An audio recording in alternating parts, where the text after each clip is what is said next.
من أعلى مستويات التفاهم بين الراجل وزوجته هو قدرة كل طرف على معرفة الطريقة اللي بتهدي الطرف التاني وقت الغضب والانفعال.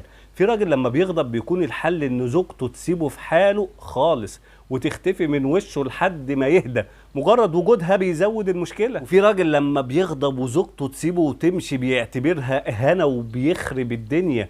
في راجل وقت الغضب لما زوجته ترد عليه وتحاول تناقشه غضبه بيزيد، ولكن وجودها مع سكوتها المهذب بيقلل من غضبه. وفي راجل لما بيغضب وزوجته بتسكت سكوتها بينرفزه، خصوصا لو كان سكوتها مصحوب بنظرة استهزاء. معظم الزوجات بتبقى محتاجة وقت غضبها ان زوجها يسمعها باهتمام شديد وبدون مناقشة لحد ما تهدى. بعد ما تهدى يطبطب عليها ويقول لها معلش انا اسف بس كده، ويبقى يناقشها بالعقل في وقت تاني. لكن لو فضلت ساكتة غضبها بيزيد وبتفضل تاكل في نفسها.